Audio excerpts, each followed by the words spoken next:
Hey, well, welcome everybody to the Chart House wine event. It's an Italian journey that we're taking. And this evening, we're going to focus on two wineries from two different regions, one from the Piedmont region, the other one from the Veneto area. And so we're looking forward to doing some great tasting. We've got Chef Rich here from Chart House, executive chef here. We have Antonello Ricci from Cesari Winery. Hello, hello. We have Claudio Vaverti with Viberti Wines. Ciao, ciao everybody. Hello, there you go. Michael Bruntz is with Opici Wines. My name is Gianni Aciriali. I'm with Opici Wines as well. And we have George Palmeria joining us as well from Opici Wines. We represent these wineries, and we're very proud to represent these great wineries. So listen, we're here tonight to have a good time, a lot of fun. Ask questions below your screen. You'll see that there's an opportunity for chat. If you'd like to ask a question, we will try to get to all the questions if possible. But below, you can just click on chat and put in your question, and we'll read it out loud so the speakers can talk about or answer your question as we go along. And I know that this evening you're showcasing some of your dishes. So we're excited about this event. And we'll go ahead and we'll get started here. So Michael, if you'd like to take it away from here. Sure, yeah, I'll be brief. I just wanted to say thank you to the Chart House for putting this together for us. This is a very exciting opportunity. It's cool to be doing this. And I wanted to say thank you to our two Italian partners who stayed up until 1 a.m. their time to present these beautiful wines for us. One other thing, two other things I wanted to mention real quickly. We're going to sort of rapid fire through this. It'll be about 10-15 minutes per wine and per course. But the most important thing about this event is that you guys enjoy yourselves, take your time, do not rush through any of it. So if you feel like you need to keep pace as we go from wine to dish, you don't need to. Just enjoy your own leisure. This is your night. We're just here to talk, and we're going to not try and spend too much of the time just spouting off about, whatever for 3 hours. We're going to keep this to about an hour, hour and a half, so you guys can enjoy your evening. But again, please don't feel like you have to keep pace with us. Enjoy at your own leisure. And then lastly, I would just say, if you haven't opened all the wines yet, open them now, especially the two reds, just to give them a little bit of time to breathe. By the time we get to them, or you get around to them, they'll be at optimal tasting potential for sure. So with that, I will stop talking. And I will let Antonella begin the presentation. She is from Cesari, the Veneto region, and she will give you a quick crash course on that region and the winery, and then we will go into the first pairing of the evening. So Antonella, take it away. Mike. Thank you, Mike. Are you going to run the presentation immediately, or? There you go. Okay. Here we go. Here we are. So thank you so much for being here tonight with us. And I'm very proud to have this opportunity with all of you guys. So let's begin with some pillars of our history from our Cesari winery. The winery was founded in 1936, and Cesari has always been focused on producing quality wines. The goal was to reflect the terroir and a unique method of vinification that was born in Vapolicella. Thanks to this behavior, thanks to these goals, Cesari has become quickly one of the most important ambassadors around the world for the wines from Valpolicella area. And the soul of this history is inside one of the wines that you are going to test tonight. That is the Amarone Classico. And this is one of the most famous Amarone, and it's now in 52 countries around the world. And this is because Cesari has always given very big importance also to the international markets and customers all around the world. Next, in this next picture, you will see one of our vineyards in a very blue sky and sunny day. And in the next, another picture of our estates. This is just to make you understand about what we are speaking about in terms of land. And as Mike and Peachy decided to entitle this part, you will see two cellars in this part of the presentation. And the first one is Cavaillon Veronese cellar. This cellar is dedicated to the aging and bottling process. So inside of this cellar, there is the land of wood. We use different type of oak for the aging process of our wines, and especially barrique, tonneau, and barrels. And to celebrate the importance of the wood in the winemaking process of Valpolicella area wines, we decided to dedicate an area of this cellar to a permanent exhibition of wine painting barrels that you will see in a second, I hope, thanks to Mike. Exactly. And we decided to dedicate this part of the cellar to the art because Cesari wanted to be connected with the human beings, and so art is an expression of this. And all these barrels were painted by the students of one of the most important international academy of art, that is the Brera Fine Art Academy. And their student had to develop the theme of the leaf of Corvina. Corvina is the most important grape is the most important grape of our wines.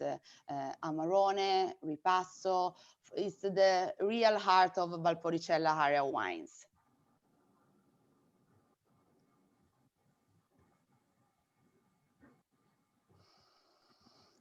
Here we are in Fumane. Fumane is another village inside the Valpolicella area. And in this picture, you are seeing our new estate built in 2018. This cellar is dedicated to the drying process, the pressing of the grapes, the fermentation, and the storage in still talks. We built Fumane using advanced enological technology that allow us to control the humidity and the temperature inside the cellar.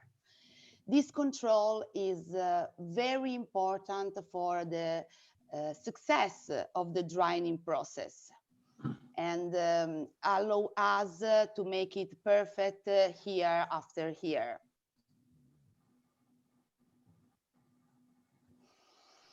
So we're going to get into the first wine now, but before we do that, Chef Rich, if you'd like to give us a quick rundown of what we're going to be eating. Well, fantastic. Thank you. Man, what a wonderful explanation of everything right there. So thank you for having us. I look forward to spending the evening with you and sharing the insight on how we decided on this evening's pairing. First, I want to, if you've attended a chart house virtual wine dinner, you know, normally I'm preparing food in my kitchen. This particular one, I am on vacation. I am in Cabo San Lucas. That explains the wine glass / margarita glass, which is excellent. By the way, I want to give a big shout out to Chef Rich Oliva, who actually prepared this menu for this evening. Put a lot of work into it, and he and I both went round and round on it. So we're excited, and hopefully everybody enjoys the pairing. Tonight we have 14 Chart House restaurants participating from 10 different states. I would like to thank each and every one of the chefs that have worked personally in preparing your dinner for this evening. I want you also to know, as I did on the last wine dinner, we do have I just finished the menu for another wine dinner, Lafayette around the world. That menu should be in your bag today. So when you got your bag of food today, that should be in there. So please mark your calendar, April 9th, Friday, April 9th, for our next one. And it's going to be phenomenal. I look forward to it. So this evening, and I'm going to butcher some Italian words in that. So just bear with me and move right along, or just mute me and don't pay attention. But our first dish of this evening, with the citrus fruit aromas and excellent balance of this wine, that really led us, we really want to do a seafood dish. So we couldn't decide on what seafood to utilize for this dish. So what better than a fruit de mar, which is basically a little bit of all the seafood. So a little bit of squid, a little bit of mussels, shrimp, everything you need in there. So we felt that this Pinot Grigio would complement fresh seafood, and in my opinion, it really does. We needed a little pepper. To me, with the fruit de mare, we wanted a little bit of pepper in there. What better than arugula to accomplish this peppery flavor profile, which I think really goes well with the wine. Also, wanted to finish with a somewhat of a citrus, crunchy tone to it. So that's what led us to the gremolata, citrus gremolata over the top. So in your bag this evening, and hopefully you received this, it's basically, you know, it gives you an idea of how to plate or how you would like to plate. You know, if you've been to any of these wine dinners in the past, you all know what I do to these, and I just tear them up, because you should plate them the way you see fit. Don't follow any instructions. I don't. So you shouldn't as well. So I look forward to a wonderful evening, and hopefully I'm going to say this right, godere, and hopefully that means enjoy. I'm hoping that's what that means. Thank you. We hope so too, Chef. Antonella, you want to talk about the duatori and more about how it pairs nicely with this dish? Yes, for sure, Gianni. So here we are with our Pinot Grigio, and let me introduce it with a short history about the name of this wine. Duetori means two towers, and we decided to dedicate these wine lines to our land, because the vineyards that are in the middle of the two towers that you are seeing in this picture are the vineyards that are used for producing this wine. So these are two towers from San Martino La Rocca and Solferino village, two villages inside our land.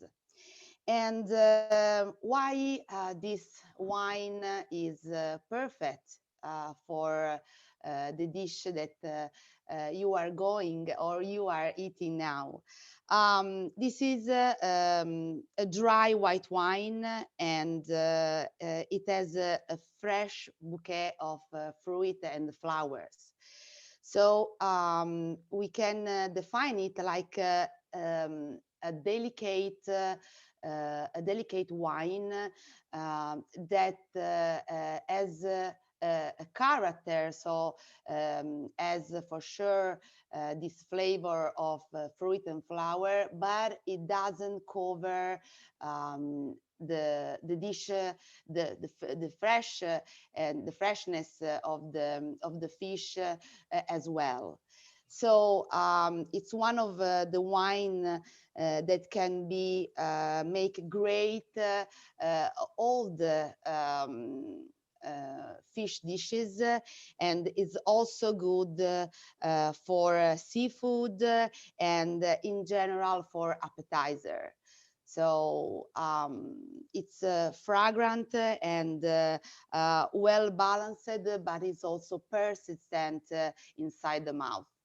I think what this wine does is the acidity behind it. The acidity is really what cuts nicely with the seafood.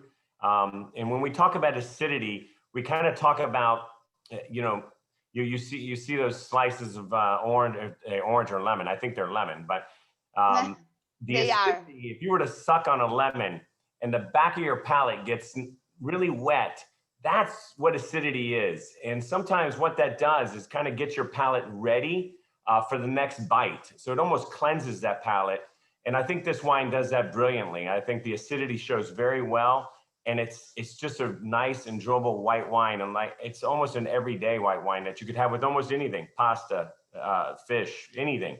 So thank you, Antonella. I mean, beautiful little wine. Thank you so much, Anne. Yes. Mike, we'll move on.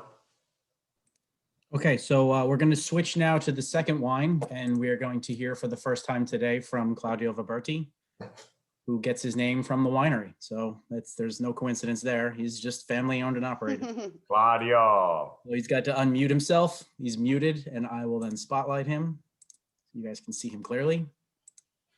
There he is. Great. Here we are, Mike. Thank you for giving me the opportunity.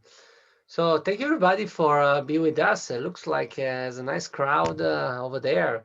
And I'm trying to give you a little overview about who is Viberti, who is my family, what are we doing here.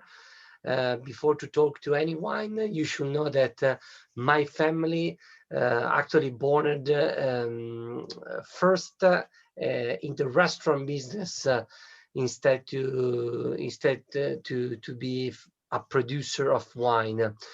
The reason is back in the days, my family, especially it was 1896, we have purchased a small locanda on the top of the hill of Barolo village in the south of Piemonte region in Italy.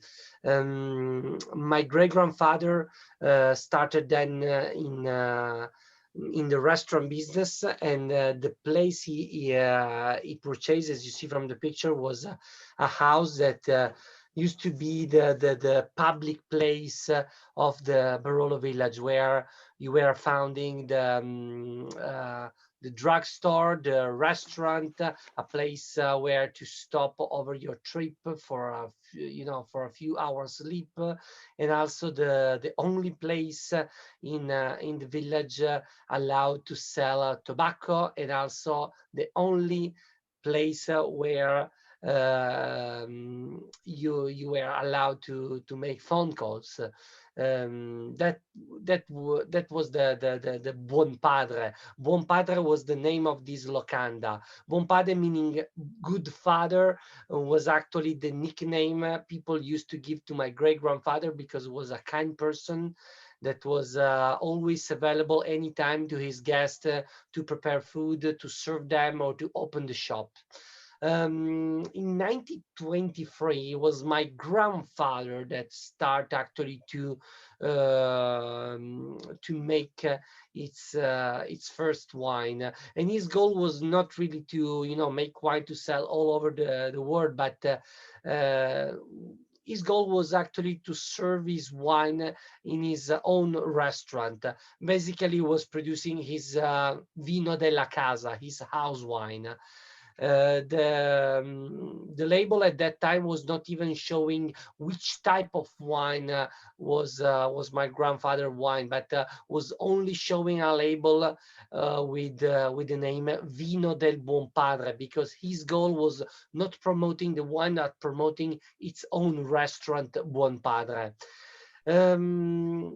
I will say that it's only 1953 when actually my father start to sell his Vino del Buon Padre also off premise, and he start to promote not only Buon Padre, but his goal was also to promote the wine itself, that at that time was a Barolo wine. Barolo, that is our flagship, our signature wine of our region, that is made with a specific indigenous grapes that will be part of our tonight tasting, that is Nebiolo grapes. Nebiolo grapes with Barbera grapes are the two major indigenous grapes we work with here in the Langhe area. Langhe, that is our wine area that include the Barolo village, and Barolo village itself gave the name to our major wine, that is the Barolo wine itself. Tonight is a great opportunity because we will face and discover the two sides of our winery. The Nebiolo grapes, as I say, the king of grapes in Italy, and our most historical indigenous grapes, and also something that is a part of the Italian culture. You know, we are a little bit artist as well, and every generation in every company is trying to give its own touch of creativity to the winery. And in the case of my father, back in 1988, my father decided to plant also an international grapes in Barolo, that was Chardonnay. Chardonnay grapes that nowadays time is the only vineyards of Chardonnay planted in the village of Barolo. And I'm so excited to share with you the interpretation of the wine tonight. But basically, this picture is me. And it was me before the COVID. I was more skinnier and more active. After the COVID, as you see, I took some weight, and this is thanks to my mother and my girlfriend that cook a lot of great food for me, and basically they took care of me, maybe too much. But yes, my role in the winery, it's we say in Italy in the Latin language factotum. So I'm trying to do a bit of everything that involves our wine production, but my major role is the chief winemaker in the winery. And I like the idea of mine that he put story of two restaurants, because we born in our flagship label, Barolo Buon Padre, is born taking the name of this old restaurant that is still existing and is still run directly by my family after 100 years of history. But in the recent past, about 3 years ago, we opened a second restaurant, and this time the story is reversed, because it's not anymore like a restaurant that rent the name to a wine label, but here it's a wine label that gave the name to a restaurant, because in 2004 we have developed a new label of Barbera grapes, that is a label called La Gemella, meaning twin sister, and the wine become quickly pretty popular around my area and around the international market. So we decide to back to the roots and dedicate the same name to a second restaurant that is now the Locanda La Gemella. La Gemella, for the one that who doesn't know, if you translate in English, the meaning is twin sister, because my mother is a twin sister. She was the chef in the Buon Padre restaurant for over 50 years, and she is a big fan of Barbera grapes, so she deserved to have a wine label dedicated, and that's the label of Barbera La Gemella you can easily find in your market in the United States. So basically, we are a family that is involved in food and wine 360 degree. And here we are. Here's the Chardonnay I was mentioning to you.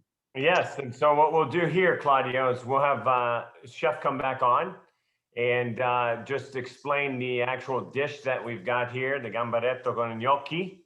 I helped you out, Chef. I helped you out, buddy. I needed it. I have it, Gambaretto Con Gnocchi. I've been practicing it too. Good.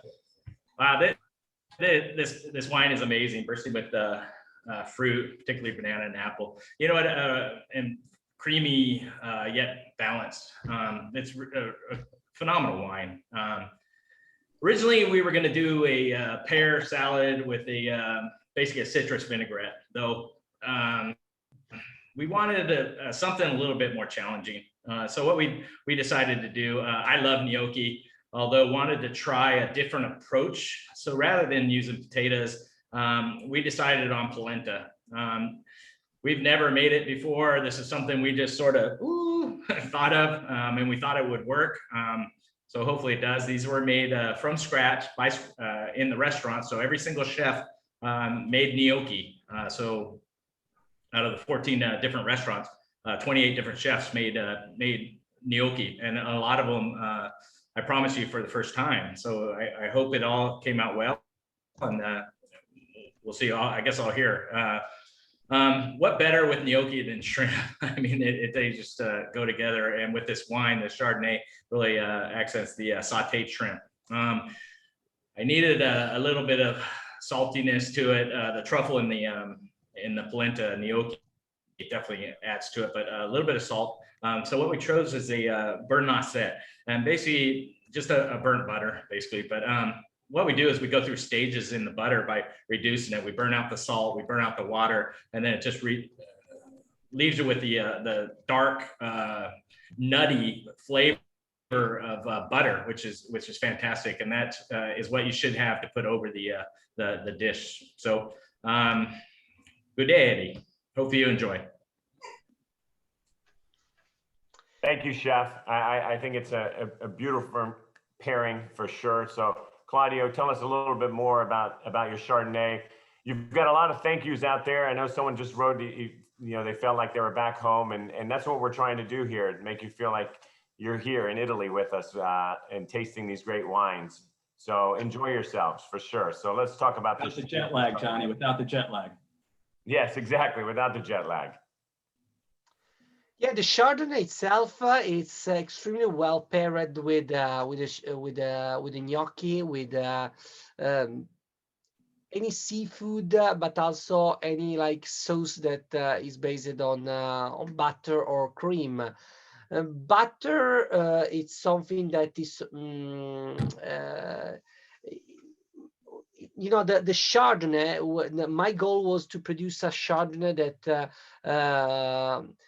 was keeping a lively acidity, able to always, keep clean your taste, and always be flexible. The story of this Chardonnay, to be extremely honest, is back in the days was when my father planted these vineyards. He was making a Chardonnay extremely international, very like oaky and very like international in the taste. I've made a radical change on his winemaking process, and I changed the profile taste of this wine in 2004. To be short, from oak aging, I've moved the wine to an oak, only stainless steel.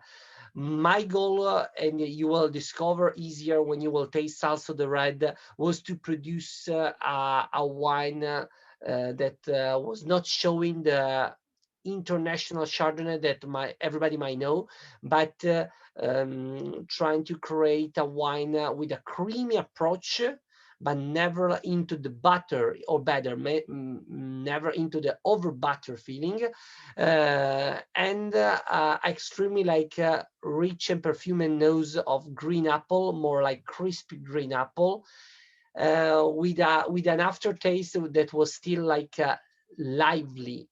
So it's a Chardonnay that, as I say before, it's extremely flexible, not just with food, but can be an extremely good glass of white with no food at all.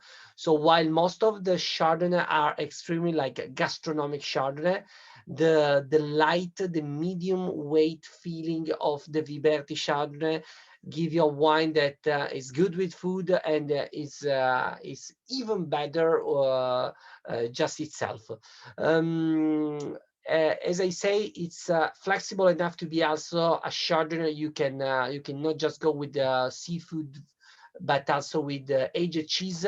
And I love sometimes in Piedmont to pair our Chardonnay with the vitello tonnato, that is basically a sirloin of veal that is cooked sous vide and served with a sauce that is made with the lifestyle mayo and tuna fish pate. Drink now, but it's a wine can evolve in the next 4-6 years, as you see also in the presentation. But basically, as a winemaker, I love to enjoy the Chardonnay in the first like 2-3 years of release, because it's where this wine shows, I think, its best, and our winemaking goal, basically. And Mike, you want to explain the next slide for us? Yeah, it's with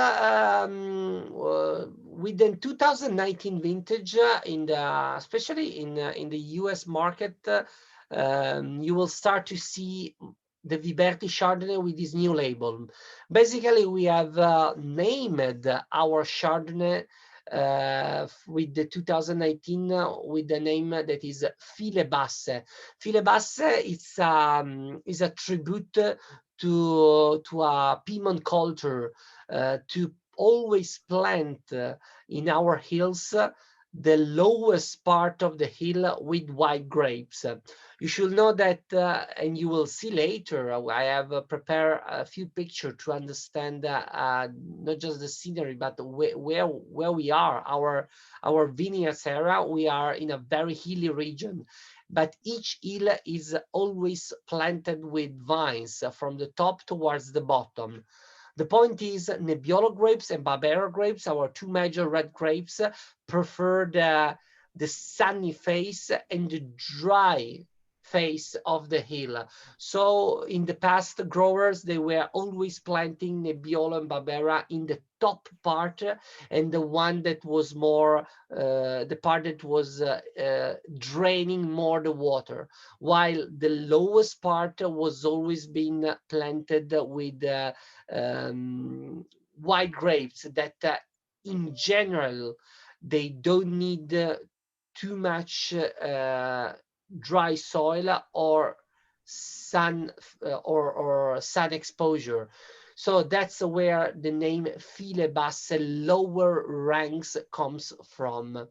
And this is something you will not, I guess, you don't have yet in the bottle you are enjoying tonight, but in the near future you will memorize that this will be the label you will find in the market, in case you like the wine, of course.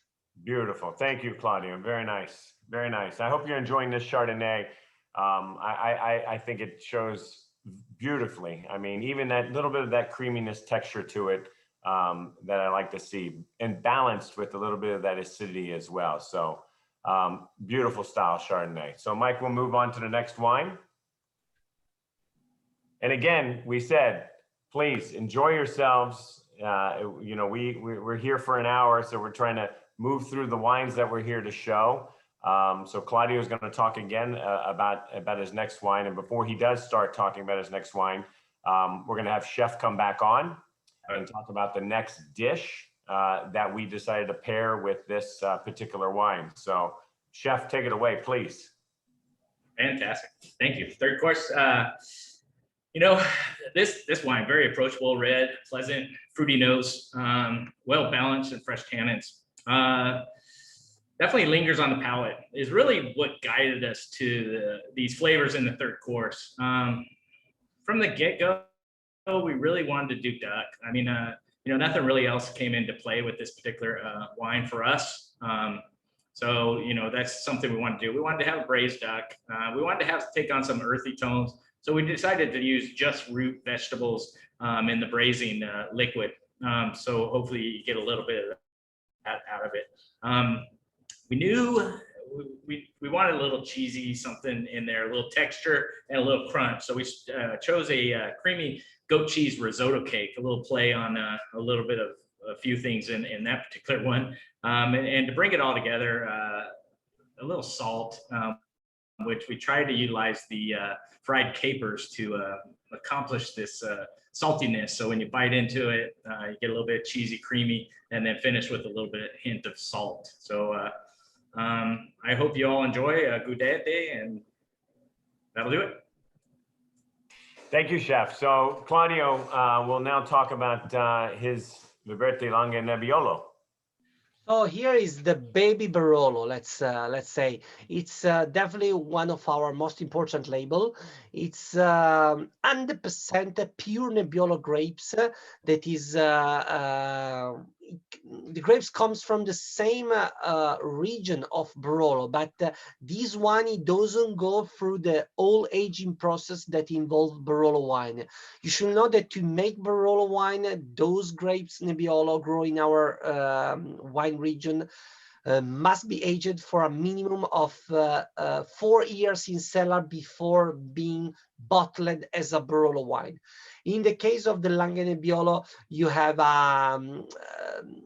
what we call like a baby version. In some Langhe Nebbiolo in the market you can find are really like massive taste Nebbiolo. Our like interpretation of Nebbiolo is trying to give you the idea of what is the original characteristic of the Nebbiolo grapes, and we trying to show the finesse of the Nebbiolo grapes. So you find a nice supple tannin here. Tannin is definitely his first characteristic, that can be drier or can be less drier. In the case of our Nebbiolo, is less drier thanks to a shorter skin contact maceration.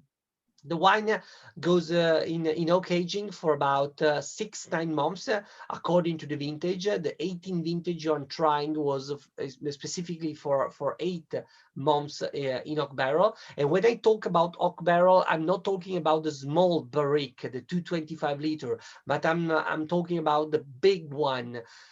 We use barrels that are average format between 4,000 and 5,500 liters each.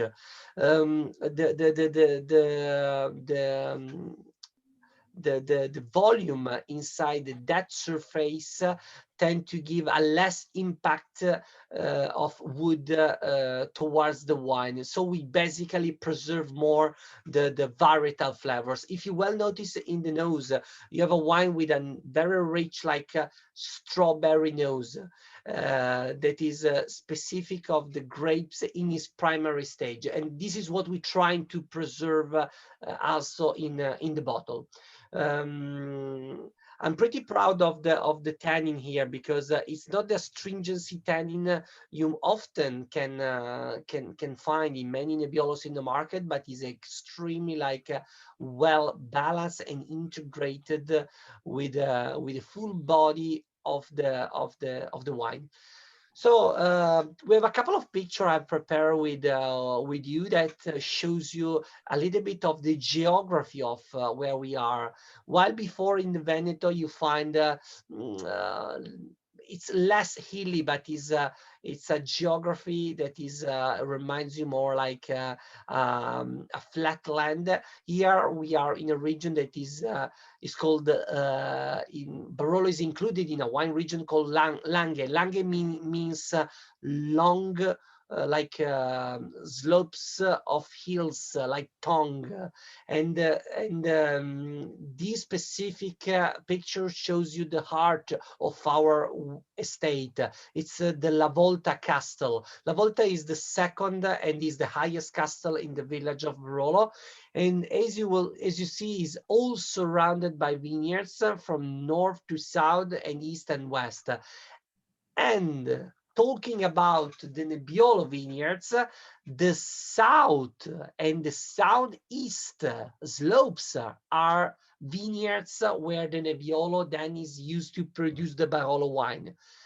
The west slopes where we generally have a fruit that is not over-ripened, but is generally tend to be a little bit less ripened. It's the grapes Nebbiolo we used to produce the Langhe Nebbiolo we are all enjoying tonight. This is the village of Barolo itself, extremely tiny village. Let me say we are 662 people living right here. COVID-free at the moment, even if we are in Italy kind of a lockdown, but we are pretty safe here. So I wish one day you can get the opportunity to travel again and come to visit me. So for the one who in the future want to visit me, I will leave in the chat then also our emails, so you can feel free to text and make sure that you remind me about this nice like Zoom dinner. This picture shows you the same castle right in the center in the over there, but you will see a better and a bigger like bigger picture of the area. And as I mentioned you, it's extremely hilly with a lot of hills, and I can guarantee you each spot, each parcel of vineyards gives different characteristic to our Nebbiolo grapes and Barbera grapes. Again, versus the Veneto region, we have experience with the storytelling of Antonella. Our estate is never like a big piece of estate, but we tend to have many parcel of vineyards located in different hills. To give you a rough idea, our estate is currently 22.5 hectare, that in acre, if I'm not wrong, will be about 45, 50 acre. But they are all spread in 68 different parcels. And to give you the idea of how difficult is the work with all these different parcels, each parcel is individually harvested, individually fermented, individually aged. And in the case of blend, like the Nebbiolo you have in now, that obviously comes from different spots of vineyards, the blend tend to be always after the aging process, on the way to always be very precise on the wine that then you can enjoy from the bottle. Claudio, I have a question that came in, and the meaning of Nebbiolo, how did it get its name? Yeah, Nebbiolo. The name Nebbiolo, the meaning is foggy weather, because you should from this picture you should imagine in the fall time, and when generally we are close to reach the peak of the ripening of the Nebbiolo grapes, we have the fog, the morning fog that comes to that cover the whole area, the whole hills, and tend to stay all day long. So it's a kind of Italian San Francisco here, with the difference that the fog stays all day long, and that's the meaning of the Nebbiolo, foggy weather. That's foggy weather, just to make sure. So yes, and that Nebbiolo, I mean, that nebbia actually means fog, right? Nebbia is fog, yes. Beautiful. And now the wine, just to pair it up with the dish. Yeah, the wine itself can be paired with, once again, with different type of food. But to be honest, the chef did a great job because all about meats. It's what Nebiolo likes. The color, very important, is always a medium to very light ruby red color. So the only red grapes and red wine you can compare with the Nebbiolo is the Pinot Noir. Pinot Noir and Nebbiolo can be both considered brothers. Perfumes, as I say before, it's a ripe red fruit that it's specifically focused on the forest fruit and strawberry fruit. For the one that wants to know more details about what we're doing, it's on the way to show you more the red fruit aspect of the Nebbiolo, we manage fermentation with the lower temperature. This is very important to preserve the primary fruit instead to have the more like ethereal or like evolved nose. The Nebbiolo definitely can be a wine to enjoy now, but versus the Chardonnay, it can be a wine you can easier enjoy in the next 5, 7, I will say even 10 years, so with no problem at all. I love you have brought service temperature 16, 18 Celsius. I don't know the translation in Fahrenheit, but I'm the one that always promoting red wine should be served slightly chilled. Absolutely. Absolutely. That's something unusual sometimes for people, but it's the way, the right way to enjoy great fine red wine. Think of it as cellar temperature, right, Claudio? Correct. The cellar nice and cool. The wine should be definitely served that way. Thank you, Claudio. That's very, very good information to have. And thank you for explaining your region. Beautiful pictures of your area. Thank you so much for being up with us up late at 1 a.m. So we'll continue on the next slide, Claudio. Well, actually, Gianni, real quick, Claudio, if you don't mind, because I know everybody's got the bottle in front of them. Can you explain the character on the bottle, who that is, and why you put it there? Oh, yeah, the two picture profile on the bottle is actually a picture that you can find on the wall of the Buon Padre restaurant that I was mentioning before, and is the profile of my grandfather that was made by an artist that used to come to my restaurant back in the days and basically never paid the bill. So in exchange to the foodies was always making draw, and we have a big wall, plenty of those pictures, and one of those is actually in the Nebbiolo label. And also in the picture, in the presentation, you can see now in the background, you can see the big barrel I was mentioning to you. Basically, the Viberti winery doesn't use any toasted oak and smaller barrel, but we only use big barrel made by no toasted oak. So we're trying to reduce as much as possible the oak influence to our wines.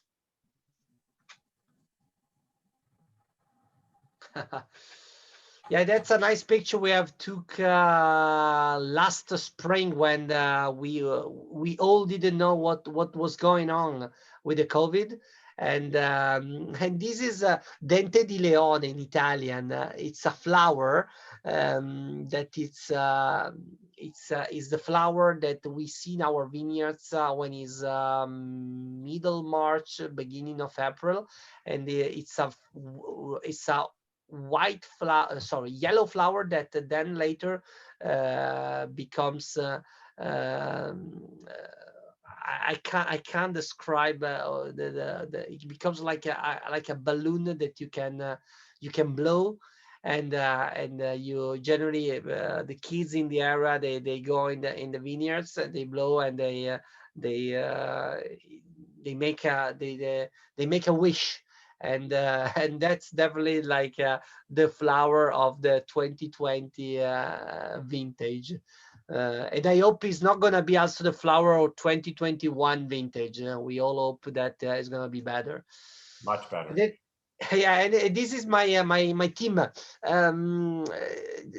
I talked to you about how complicated is managing our vineyards, the hills, the different parcel, the logistic. Actually, our vineyards team is pretty huge. We have almost 9 people working in the vineyards, and just to give an idea, 2 people in the winery. So we have much more work in vineyards than what is actually the work we have in the winery. The green t-shirt is the vineyards worker, while there is 2 tractor manager, my father on knees, here we are, and me when I was again pre-COVID. Dandelion, yes, Cindy wrote in the chat dandelion, correct. That's the flower that I showed before. Excellent. Thank you, Claudio. Thank you very much. Thank you, guys, and I keep watching you, and I wish to have also my dinner box with me. Next time you organize dinner, send me a dinner box to me as well. Thank you. Hey, Claudio. Yes. When is Crush? Does it coincide with when is Crush for you? Is it still September to October? Crush? Yeah. As I say to you, the Nebiolo grapes tend to ripen later. That's why funky, because generally we used to have the harvest back in the days, even in November. Now with the warmer vintages, we generally pick the grapes Nebbiolo between the second decade of October till the end. But to be even more like clear, the past 5 vintages, when was middle of October, harvest was done. So I don't know if it's I'm not the one who can tell you it's warming, global warming, but yes, we have a early ripening of the grapes nowadays time. Okay, and then how about the hillsides? I mean, go ahead. I said it sort of coincides with truffle season, right, Claudio? Oh, there you go. Okay. Yeah. Truffle season generally it's the same season. Starts when we start to get the first cold weather in the nighttime, so basically middle of September, and we always have the end of the truffle season when we have the snow. When the first snows comes, the truffle season is over. Okay, and that was my next question with the hillsides like that. How often do you get snow every year, or just? Yeah, almost every year, and we love snows because snow give us a great water reserve that goes drain into the water slowly, and we avoid in that case erosion. As you see, the hilly region can be really affected by the erosion when we get strong rains, but the snow tend to give the same amount of water we need per year, but in a better way. Gotcha. Wow. Thank you, Claudio. Very nice. Hey, hold on a second, Gianni. Olivia Naughton, I hope I'm saying that right. I did see that. Can you get back on screen again? I know you wanted to cheers with Claudio and the group of people you were with. So if you can, put your screen back on. I'll spotlight you and you can do a quick cheers for Claudio. Can you hear me? Oh, we might have lost them. I saw like 10 glasses just go in the air. I was like, oh. We'll make sure to finish off Mike with everybody on. So all right, I'm keeping an eye on you, Olivia. If you show back up, we'll do it again. That's excellent. Oh, there she is. There she is. Hold on.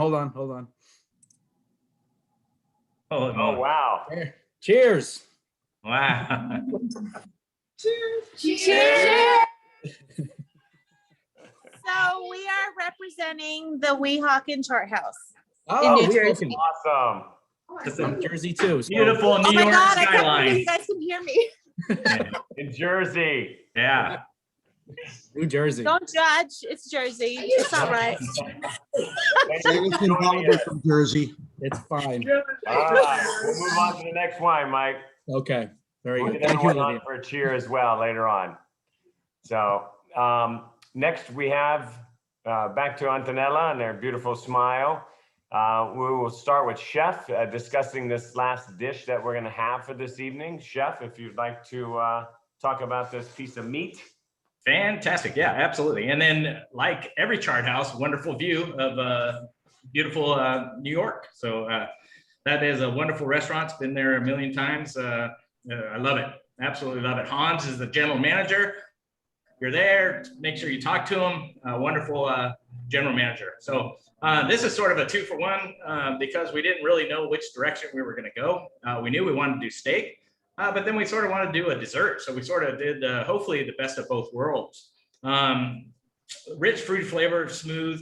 This is a mouthful of wine that explodes onto the palate. And with that, you know, we decided to pair this dish with a meat. And what better than the eye of a prime rib? So taking the prime rib and cutting out the outer edges and just going with the single eye of the prime rib, which I think is probably the best part. So what better than that? Because of the lean, tender meat, we wanted a sweet butter, vanilla starch, sweet potato with a little bit of vanilla. We thought that would work well, puree it, and then a chocolate balsamic glaze. Costada di monzo con patata Dolce. dolce. Thank you. Beautiful. Few more glasses of wine, and I'll be right there. Absolutely, you're doing great, Chef. I'm learning it now. Now I know what to do. Can I ask you a question real quick, Chef? The chocolate balsamic glaze, how is that done? Is it reduced? Is it cocoa that you reduce to make it? Actually took the chocolate and reduced it, got it to a harder state, and then added the balsamic to it. Believe it or not, the balsamic and the chocolate the other way was making it too bitter. So we found that bringing it down this way was a lot better, and we felt that it went well with this particular dish. Very nice, very nice. It looks amazing. Looks amazing. Fantastic. And last, basically, I'm gonna need help with this one. Budino con chocolat. Basically a chocolate pudding. We felt that this particular one would go well, and a little biscotti on the outside to help with the finish this particular dish. Didn't have a picture. You guys, hopefully everyone receives this and enjoys. So thank you very much. Excellent, Chef. Excellent. So next we're going to talk about the king of this particular wine region of Veneto, the king of the wine here. The Amarone De Vapolicello. So I'll turn this over to Antonella to talk about the wine.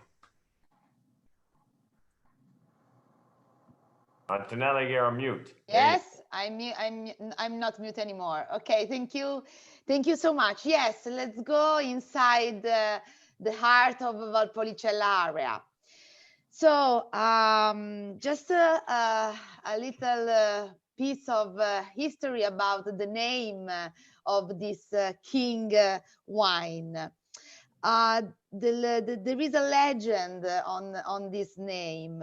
At the beginning, when there weren't a lot of definition of wines, and there weren't words that were able to explain the different tastes, people use the word bitter just to underline the wines that were not sweet. So there is a legend about the Amarone that is literally, the translation is the great bitter. Just because the legend say that one cellarman forgot a few barrels of sweet wine inside the cellar, and to forget them means that the fermentation continued inside uncontrolled, and bring the wine to be completely dried. So when that cellarman tasted the wines that they were supposed to be sweet, he found dry wines, and his exclamation was to say, this is not a bitter wine, but the great bitter wine. So Amarone wine. And why is important for us to show you also how historic is this wine, because as Gianni told before, this is the true heart of our land. And as Claudio said before, Piedmont and the Veneto region are for sure different, and the terroir, the land is very different. Our land, especially the Valpolicella area, was interested in the past by the retreat of the glaciers, and the glaciers left our land full of mineral substances like basalt, clay, and also in our land there is a division of parcels, considering that also in Valpolicella every single piece of land has a sort of microclimate. As Claudio told before, Piedmont region is a more hill land, and on the opposite, in Valpolicella, we are speaking about a land that has 150 meters to 200 meters above the level of the sea. So it's another, it's a different terroir.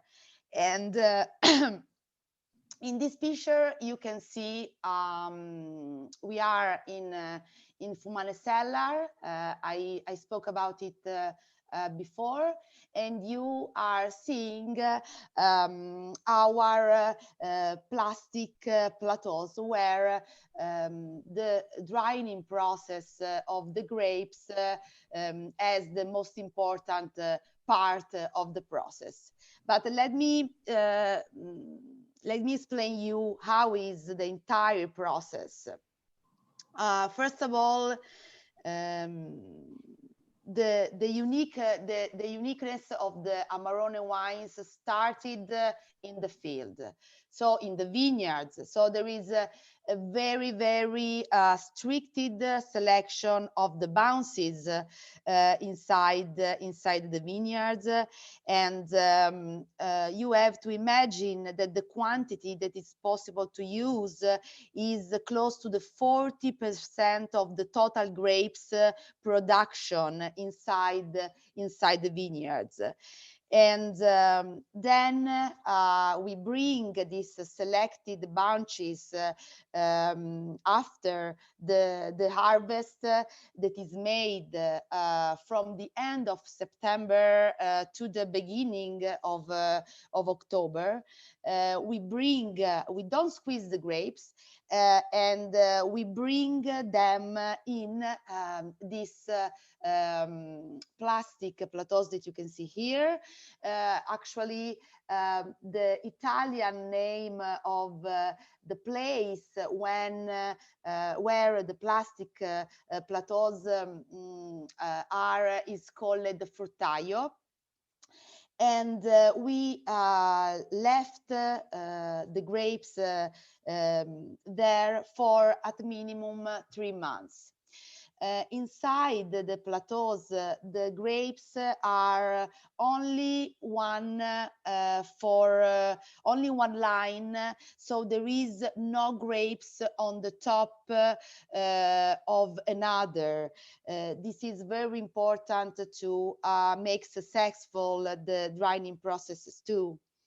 And you have to imagine in this picture, you can for sure see the process.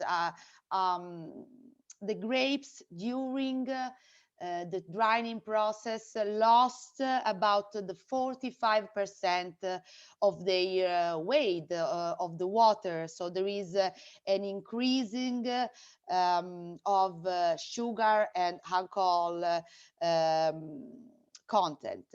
And when the drying process is finished, after, as I told you, 3-4 months, the pressing of the bunches began, and we are from January, between January and February, so at the beginning of the year. Why drying process? Drying process is good for a sort, not for all the type of grapes, but it's very good for the grape like our Corvina. Corvina is the main grape of the Amarone, and this is a grape that has the ability to gradually lose water and not altogether. So the drying process is perfect for a grape like this, not for all. And the results of the drying process is more color, more aromas, more tastes, more flavor inside the wines.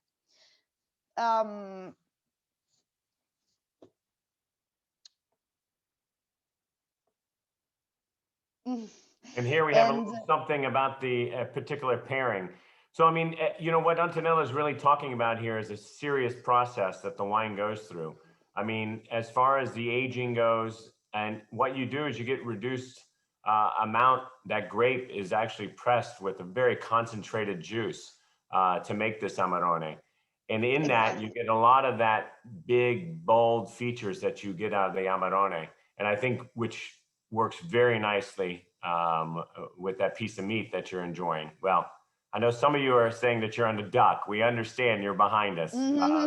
We have an hour to present, and so we want to make sure we're staying on our timeline, but you enjoy at your own pace. But I think the Amarone is a true characteristic of what goes well with, you know, the types of red meat. Exactly. You know, hearty. Exactly. Risotto. Matter of fact, in the region, Antonella, don't they make a risotto dish with Amarone? I mean, it's such a delicious dish.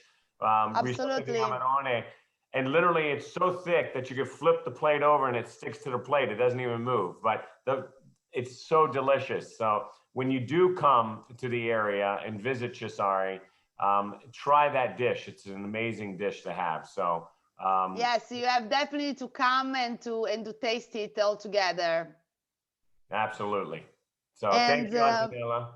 Oh, thank you, Gianni. So here we have a focus on our bottle, our label, Amarone Classico, and let me just add some information in particular about it. So as you can see, first of all, have a look at the style of the bottle.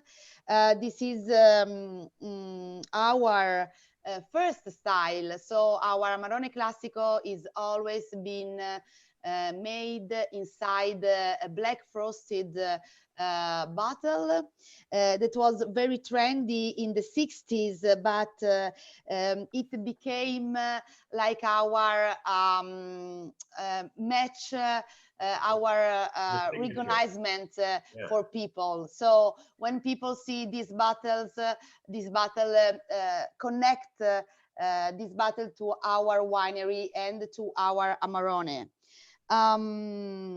Inside, the grapes are used, as I told before, it's Corvina, Rondinella, and Rossignola. The Rondinella and the Rossignola are two small and indigenous grapes from our land too. And another curiosity is most of the grapes from our land take the name from birds. So swallow, small swallow is the translation of the name of the grape. But anyway, what is inside the bottle? Our Amarone is characterized by elegance. It's by balance, but also by finesse. Amarone is a perfect wine to be paired with all the dishes that you mentioned, Gianni, before. The perfect dish made by our chef tonight, and all red meat, cheeses, also some first course with like risotti, but is also very good, like a meditation wine. So it's good to be drunk alone. This is thanks to the gentle taste and the very finesse touch inside the mouth that Amarone has. So many flavors are able to be tested, and we just say that with Amarone you can also just sit, relax, and smell all the fruits, the rape fruits, for sure, the cherry aroma that you can find inside the wine. Another very important characteristic that I would like to underline is the longevity. I have spoken about the wood and the importance of the wood for the process at the beginning of this presentation. So, for example, this the Amarone Classico stay in the wood for 12 months, and we use both barrels and barriques. But the work that we do inside the cellar using the woods makes the Amarone a very long wine in terms of longevity. We can say for sure that Amarone can be drunk for 20-25 years after, considering after the years of production. So longevity is another very big important characteristic of the wine. Very nice. Thank you, Antonella. Yeah, Chef, you've got some comments there. I think people are really enjoying this duck and the Langhe pairing. I think one of our customers here have asked for a recipe. I'm not sure if they can get those recipes or not, but I just want to let you know. Yeah, these are recipes that we just put together for this particular wine pairing, and we can absolutely get you that. Just get with the restaurant, the participating restaurant, and then I'll get it to them. They have the recipes. I will get it more on a because we tier them up so we can make it a little easier to read. And Chef, you also had a question here from one of the Chart House customers asking, "Where's your daughter this evening?" We didn't bring her to Cabo, so it's just my wife and I, and she loves Cabo probably more than we do. And believe me, she's at home. Yeah, she's not having a house party in San Diego. That's luckily I have cameras, so I'm able to see what's going on there. Yeah, she took a still shot of the room and put it in front of it, Chef. Exactly. Thank you for asking. I appreciate it. Yeah, absolutely. Folks, they were asking. If I could just interject one sec, you know, a lot of people look at Amarone in the world of wine, and they're always saying to themselves, "Oh, why is this so expensive? Why is this so expensive?" And when you think about the process that Antonella was mentioning of taking your harvest, drying your fruits for several months to lose 50% of the weight of your harvest, to press into the bottling of a wine, and then aging it for 2 to 4 years before you release it to the marketplace. This is an economic nightmare for any business in general. But when you think about it, the results give you a wine that it's so unique and so delicious. And as she was mentioning, has a longevity that will stay in your cellars. Recommended keeping that cellar temperature somewhere around 55, 60 degrees if you can, will last a lifetime. And as the wine progresses with age, you'll find nuances that will allow you to pair it with almost sweet style treats at the end of the day. Right now, Cesari is special in my heart because there's a lot of styles of Amarone out there. Many of them are very raisinated in their characteristics. The expression of Cesari's Classico is a drier style. It has more of the dark cherry, plum, prune note flavors that are going on, which I'm certain is going to pair extremely well with Chef's center cut of that ribeye. I only wish I had that tonight. I'm going to have to go to your Jersey location next week, Chef. Absolutely, George. We'd like to thank you all for taking the opportunity to join us, and O-Pee-Chee Wines can't thank you enough. So we raise a glass to all of you. Alla salute. Cheers. Mike, you want to, we had a lot of people asking Chef if Cheers. can be made available, but I told him to ask the local GM. So let's get everybody on, Mike. Bringing people in. Cheers. Cheers! Woo! Yay! Wonderful! From Weehawken, New Jersey. Jersey representing. So we're chiming in too. Formerly Weehawken, New Jersey, now Atlantic City. Ciao a tutti. All right. Alla grande. Gioca numero 5. Gioca numero 5. The food was wonderful and the wine is excellent. Thank you so much. Thank you, everyone. Thank you for joining us. Thank you, Chart House, for doing this. Chef Rich, thank you for taking time out of your vacation for this.